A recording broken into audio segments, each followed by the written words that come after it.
Now let's talk about carbonic anhydrase inhibitors. अच्छा, तो acetazolamide is the prototypic agent. Whenever we think of carbonic anhydrase inhibitors, acetazolamide is the thing that comes into our mind. So these diuretics are sulfonamide derivatives. The mechanism of action is inhibition of carbonic anhydrase in the brush border and in the cytoplasm. Carbonic anhydrase is also found in other tissues and plays an important role in secretion of CSF and aqueous humor. So it does something in the secretion of CSF and aqueous humor. It inhibits the carbonic anhydrase in all the tissues of the body. We're going to learn this now. अच्छा, तो a major renal effects is bicarbonate diuresis, यानी कि sodium bicarbonate is excreted in large amounts, जो कि हमें यहाँ पर पढ़ा है. Body bicarbonate is depleted and metabolic acidosis results. ठीक है. And as the increased sodium is presented to the cortical collecting tubule, some of the excess sodium is reabsorbed and potassium is secreted. So क्या होगा, potassium का loss हो जाएगा. ठीक है. And then resulting in significant potassium wasting.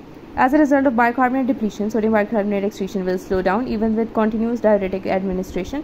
The diuresis is self-limited within 2 to 3 days. Secretion of bicarbonate into the aqueous humor by the ciliary epithelium in the eye and into the CSF by the choroid plexus is going to be reduced. ये main point है. ठीक है. In the eye, a useful reduction in IOP, which is intraocular pressure, can be achieved. In the CNS, acidosis of the CSF will result in hyperventilation, which will protect against high altitude sickness. The ocular and the CSF effects are not self-limiting. अच्छा, you can remember from this picture, this is an eye. So glaucoma can be reduced through acetazolamide by the bicarbonate secretion into the eye, as well as secretion of bicarbonate into the CNS, which results in acidosis, which will provide protection from metabolic alkalosis. Now let's learn about its effects and clinical uses and toxicity.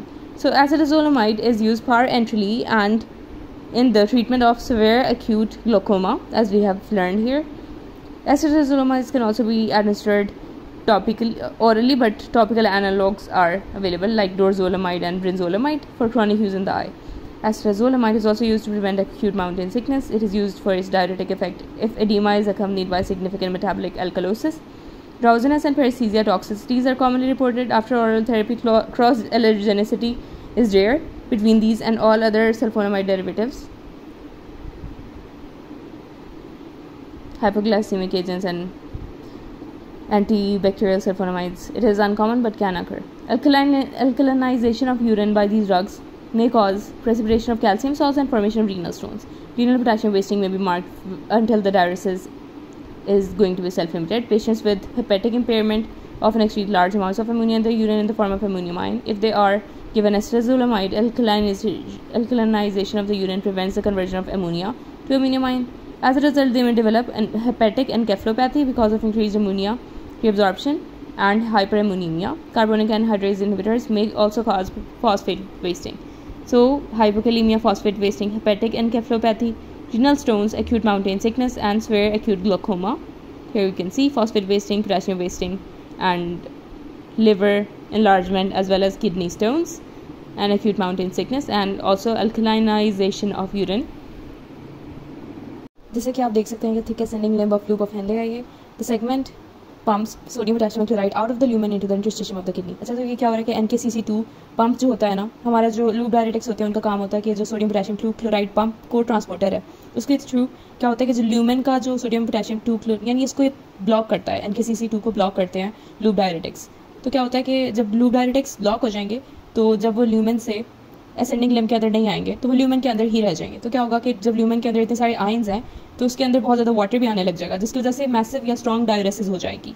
Okay, तो क्या होगा कि क्योंकि positive potential जो होता है वो disappear हो जाएगा ल्यूमेन का, तो जिसकी वजह से क्या होगा कि मैग्नीशियम और कैल्शियम आयंस जो हैं वो रीअब्जॉर्ब नहीं होंगे बल्कि वो एक्सक्रीट आउट हो जाएंगे, यानी कि वो कैल्शियम की एक्सक्रीशन के अंदर ही हेल्प करेगा. Okay, now let's get back to this. Okay, और इसके अलावा क्या होता है कि इसका रोल होता है, थिक एसेंडिंग लिम्ब का रोल होता है कि उसने जो सोडियम पोटेशियम एंड 2 क्लोराइड होते हैं उसको उन्होंने इंटरस्टिशियम के अंदर लेकर आना होता है. तो जब इंटरस्टिशियम के अंदर लेकर आएगा, किस तरह लेकर आएगा, ल्यूमेन के अंदर से थिक एसेंडिंग लिम्ब के पास जाएगा and then it will go into the interstitium. So how does it enter the interstitium? Through these pumps. Sodium potassium ATPase pump. So through this, potassium is going to get into the thick ascending limb again. And then we also have the potassium chloride co-transporter. So through this, potassium is going to enter from the thick ascending limb into the interstitium, and through the sodium, potassium, and triporter, it will enter into the thick ascending limb. So okay. It is also a major site of reabsorption of calcium and magnesium. Reabsorption of sodium, potassium, and chloride are all accompanied by sodium potassium 2 chloride carrier, which is the target of the loop diuretics. The co-transporter will provide part of the consideration gradient for the counter-current concentrating mechanism in the kidney, and high sealing effect करवाते हैं loop diuretics, क्योंकि क्या होता है high ceiling effects करवाते हैं thick ascending limb of loop of Henle, क्योंकि यहाँ पर क्या होता है about 20 to 30% of the sodium is filtered at the glomerulus. It is responsible for the reabsorption of 20 to 30% of the sodium, which is filtered at the glomerulus. Because potassium is pumped into the cell from both the luminal and the basal sides. यानी lumen से भी potassium आ रहा है, basal side से भी potassium आ रहा है. तो फिर क्या होता है कि an escape route must be provided. This occurs into the lumen through a potassium selective channel. Because the potassium diffusion through these channels is not accompanied by an anion, the net positive charge is set up in the lumen. The positive potential facilitates the reabsorption of calcium and magnesium. अच्छा, then we have loop diuretics. इसमें आपने याद रखना है feta bread, which is the mnemonic. अच्छा, F is for furosemide, E is for ethacrylic acid, T is for torsemide, and B is for bumetanide. अच्छा, और इसके अलावा ये सारे जो है सल्फोनामाइड के डेरिवेटिव्स हैं except for ethacrylic acid, जो कि कुछ और है, which is the phenoxyacetic acid derivative. It is not a sulfonamide, but it acts by the same mechanism. अच्छा, loop diuretics का काम क्या होता है? NKCC2 को ब्लॉक करना. They are relatively short acting. Diuresis usually occurs over a 4-hour period following a dose. अच्छा, इसके इफेक्ट्स होते हैं ब्लड वॉल्यूम को डिक्रीज करता है, NaCl की डायरेसिस करवाता है, एडिमा फ्लूइड को रैपिडली एक्सक्रीट आउट करवाता है. A full dose of loop diuretic will provide a massive sodium chloride diuresis. If GFR is normal, the blood volume may be significantly reduced. If tissue perfusion is adequate, edema fluid is rapidly excreted. Diluting ability of nephron is reduced because the loop of Henle is the significant site of dilution of urine. Inhibition of NKCC2 transporter also results in loss of lumen. Positive potential reduces the reabsorption of divalent cations like magnesium and calcium. So calcium excretion is significantly increased. Ethacrylic acid is a moderately effective uricosuric drug if blood volume is maintained. Preservation of large amounts of sodium to the collecting tubule may result in significant potassium wasting and excretion of protons. Hypokalemic alkalosis may result. Loop diuresis also causes pulmonary vascular pressures. This mechanism is not known.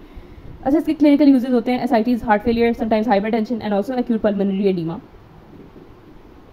Okay, hypertension if the response to thiazide is inadequate, but the short duration of action of loop diuretics is a disadvantage in this condition. A less common but important application is in the treatment of hypercalcemia. The life-threatening condition can often be managed with large dose of furosemide together with parenteral volume and electrolyte replacement, sodium and potassium chloride replacement. It should also be noted that diuresis without the volume replacement will result in hemoconservation. Serum calcium concentration then will not diminish and may even increase further. Loop diuretics usually induce hypokalemic metabolic alkalosis because large amounts of sodium are presented to the collecting tubules. Potassium wasting may be severe. Because they are so efficacious, loop diuretics can cause hypovolemia, cardiovascular complications, ototoxicity, toxicity होती है. Sulfonamides जो होते हैं वो rash करवा सकते हैं, hypersensitivity reactions करवा सकते हैं. अच्छा, जब हम DCT की बात करते हैं तो सबसे पहले थायराइड्स होते हैं, लो सीलिंग इफेक्ट करवाते हैं. जो DCT होता है वो लो सीलिंग इफेक्ट करवाता है. क्यों करवाता है? क्योंकि यहाँ पर सिर्फ about 5 to 10% रीअब्जॉर्प्शन होती है ऑफ सोडियम.